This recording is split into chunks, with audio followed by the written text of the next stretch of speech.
Meeting Gigi Grandpa 1. In a surprising way.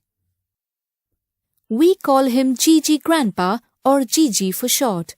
You'll agree that great-great-grandfather is a real mouthful and his full name, Jyotindra Mohan Chattopadhyay, is even longer. His name is on the cover of many books because, in his time, old Gigi was famous as the author of the first English-Bengali dictionary. He then went on to write grammar books and alphabet primers and such boring stuff and made pots and pots of money. Sometimes, when I'm feeling friendly, I call him Droopy because he has the most amazing moustache I have ever seen, all bushy and drooping luxuriously over his upper lip. Of course, I can't have moustaches like that because I'm a girl. But my twin, Durjoy, plans to grow one just like Gigi Grandpa.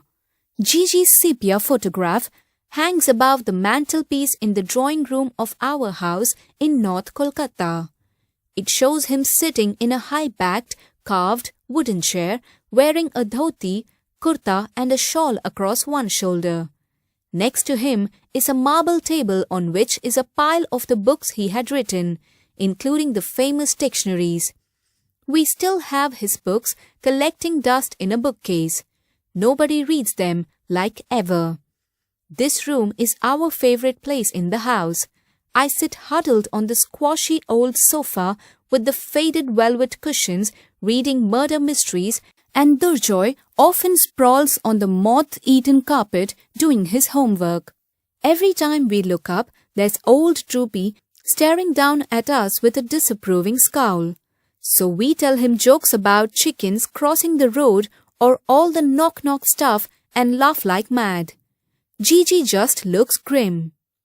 At one time, our family was rich, which is why we have these carved ebony sofas, four-poster beds, and pendulum clocks. Gigi used to travel around the city in a horse-drawn carriage and he ordered books from London. Now, the carpet is full of holes, the clocks stopped working years ago, and we take a bus to school. That Saturday morning, it was raining, so we were stuck at home and Ma ordered us to dust the drawing room. I stood on a chair to clean Gigi's portrait. "Hi, Gigi," I thought I should greet him. "How are the ulcers acting today?" Durjoy laughed. Who said he had ulcers? Because he did not smile for the camera. I heard a small disapproving cough and a deep voice said, "You two have no manners. I'm truly shocked." I froze. Durba, Durjoy stared at me. did you say something just now in a funny voice? I was struck dumb.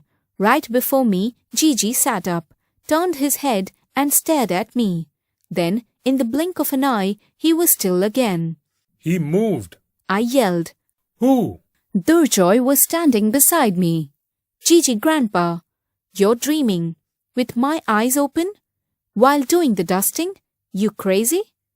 We stared in panic at Gigi as the sky outside became very dark and it began to rain. The room became dim and gloomy and a bit scary. Whenever Durjoy is nervous, he tells a joke. So he said, "Did you hear the joke about the office assistant?" He goes into his boss's office and says, "There's a man outside with a mustache." And the boss replies, "Tell him I already have one." I laughed and there was an echo. There was Gigi grinning at us. Good one about the mustache. He guffawed. I have one too. Oh boy. I whispered. You're really alive. Gigi stopped laughing. Ah, well, that would be difficult after being dead for, what year is it? 2012. Oh my lord, we are in the 21st century? I've been dead for 57 years. I'm sort of alive, shall we say? Gigi took out a pair of spectacles from his kurta pocket and perched them on his nose. These specs were interesting. They had no earpieces. Instead, they were balanced on the bridge of his nose by a clip and a black ribbon hung at one end. Ah, said Gigi in his deep, mellow voice. Let me look at you, Durba and Durjoy, isn't it? My heart stopped thumping. Anyone who looked at us so kindly couldn't be dangerous, could he? I mean, who has ever heard of a ghost wearing glasses and laughing at mustache jokes? Tell me something. His eyes bright with interest. Why do you two call me GG? My name is Jyotindra Mohan. It doesn't even have the letter G in it. Actually, it's short for great-great-grandfather, Durjoy explained apologetically. Quiet. Gigi was nodding in an understanding way. Then you two are my GG grandchildren?